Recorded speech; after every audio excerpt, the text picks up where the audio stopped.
Atividades produtivas paralisadas, investimentos em queda, risco de quebra de empresas e aumento acelerado de desemprego. O crescimento da pandemia do coronavírus coloca em xeque não só a economia do Brasil, mas também a economia mundial. E qual será o cenário depois de domado esse novo coronavírus? A gente mergulha mais no assunto, conversando agora com o jornalista e economista Armando Avena, nosso colunista do Grupo à Tarde.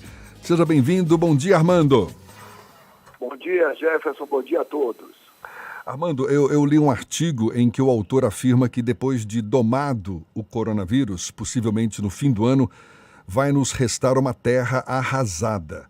Tem exagero nessa análise ou é o que nos espera do ponto de vista econômico? Não tem exagero, é realmente algo preocupante, porque o day after do coronavírus não pode ser uma economia destruída, porque uma economia destruída também põe em xeque a sobrevivência das pessoas. Então é preciso que haja uma sintonia fina entre as medidas que impedem o contágio e a situação econômica. Porque, Jefferson, havia um grande economista que dizia que o problema permanente da raça humana é a sobrevivência. Então, nós temos que sobreviver ao vírus, mas temos que sobreviver também a ter que se alimentar, a ter trabalho, ou seja, é preciso que haja uma sintonia fina e que o governo tome medidas para aquelas pessoas que estão paralisadas sem trabalhar possam ter uma renda.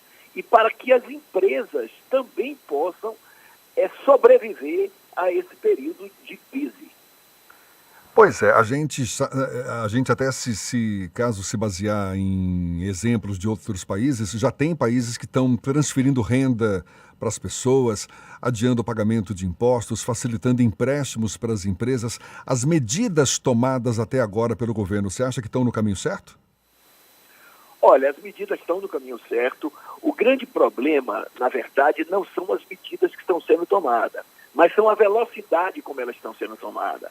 Por exemplo, o ministro Paulo Guedes fala muito, mas ele não concretiza. Por exemplo, novamente, a medida de dar R$200 para cada pessoa do mercado informal. Isso é fundamental, embora o valor seja muito pequeno. Por que é fundamental? Porque o ambulante que está na rua, a pessoa que ganha por uma diária, ela vai deixar de ter isso, já que não há mais transporte, já que ela tem que ficar em casa. Então ela precisa ter alguma renda para poder gastar, para poder comprar sua comida. Por outro lado, as medidas estão corretas, tem que transferir renda para as pessoas e tem que reduzir os impostos e viabilizar capital de giro para as empresas. Mas vale lembrar, Jefferson, e aqui eu acho que é uma coisa muito importante, é o tempo que esse isolamento vai levar. Porque se o isolamento levar muito tempo, não vai ter como as empresas se sustentarem. Então o governo vai ter que entrar novamente nesse processo. Aqui vale dizer uma coisa, é muito bom transferir renda, e é fundamental transferir renda para as pessoas que vão perder essa renda. Mas vamos lembrar uma coisa, elas vão gastar esse dinheiro aonde? Só com alimentação e farmácia, que são as únicas coisas que estão abertas. Então, a mesma coisa para as empresas. Para as empresas sobreviverem, elas vão ter que ter capital de giro barato, empréstimo do governo, adiamento do pagamento de impostos. Mas isso não pode durar 5, 6 meses, porque se isso acontecer, nós também teremos um problema grave na economia. Então, é preciso haver uma sintonia fina, de tal maneira que, mesmo impedindo o contágio e fazendo o isolamento, que ainda é a única medida contra o coronavírus nesse momento, mesmo fazendo isso, mas é preciso preservar a economia, para que não haja uma destruição acelerada de empregos e uma quebra de empresas. A gente está caminhando para um cenário em que parece que a economia vai sofrer tanto um choque de oferta quanto de demanda. É isso exatamente que você está falando. A gente não vai ter dinheiro, não é, para comprar nada, os produtos, enfim, vão acabar sendo estagnados. É um cenário muito nefasto esse, né, Armando? Daria para mensurar o tamanho desse estrago a médio, longo prazo? Olha, primeiro você disse a coisa certa, é um choque de oferta, porque se reduziu a oferta de produto, a produção está parando. E, ao mesmo tempo, é um choque de demanda, porque ninguém está comprando. Os shoppings estão fechados, as lojas estão fechadas. Então, não tem oferta e não tem demanda. Se não tem oferta e não tem demanda, a tendência é a economia paralisar. Não é completamente assim, porque o capitalismo ele tem suas saídas. Então, o sistema de delivery e o e-commerce, o comércio da internet, eles dão uma saída para que as pessoas possam comprar, mesmo estando em casa. Mas olhe bem, essa saída, além de ser restrita, já tem muito delivery que não está suportando a demanda, além dela ser restrita, ela está vinculada apenas às pessoas ou que têm uma reserva financeira ou que continuam recebendo salários. As que vão parar de receber salários vão deixar de consumir e estaremos com um grande problema pela frente. O grande problema é que milhares de pessoas na economia brasileira vivem do que vende no dia a dia, tem um rendimento diário. Ela vende o cafezinho na rua para comprar comida de noite.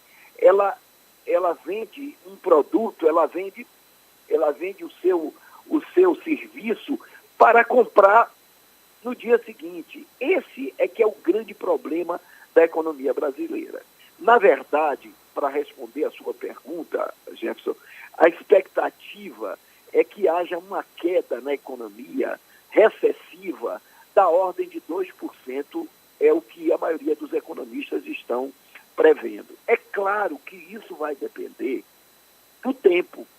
Se, por exemplo, for apenas 2 meses, 2 ou 3 meses, como aconteceu na China, a recessão vai ser menor, ou talvez até possa haver alguma recuperação.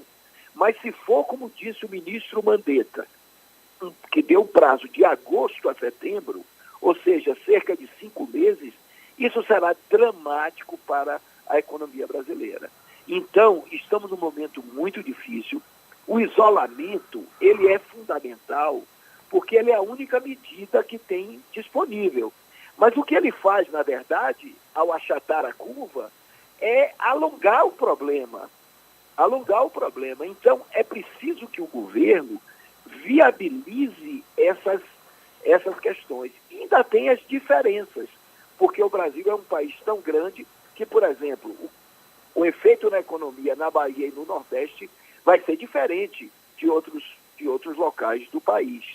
Avena, uma pergunta. O governo federal ele fez uma série de iniciativas ou anunciou uma série de iniciativas para evitar um colapso da economia, a exemplo da expectativa do colapso da área de saúde. Mas aqui em Salvador e o governo do estado, por exemplo, não anunciaram nenhum tipo de medida relacionada à área econômica. Você acredita que ainda falta algum tipo de empenho dos governantes locais para evitar que a economia seja ainda mais afetada com essa crise do coronavírus? Olha, é uma excelente pergunta, porque aqui é preciso registrar que tanto o governador Rui Costa quanto o prefeito ACM Neto estão agindo corretamente, com responsabilidade e tomando as medidas adequadas para proteger a saúde dos baianos e dos soteropolitanos. Agora, essa é uma questão. Agora, a questão econômica, sob o ponto de vista de Estado e município, ainda não foi tocada. E eu vou dizer isso pelo seguinte: na verdade, as economias dos estados do Nordeste são mais frágeis do que dos estados do Sul. As e as empresas nordestinas, elas são menos capitalizadas. Então, é preciso que haja algum tipo de medida para evitar que essas empresas comecem a demitir. Eu vou dar um exemplo importante. A liberação ou o adiamento do pagamento de impostos, como Simples e outros. Isso afeta diretamente o governo federal, que está pretendendo esse adiamento,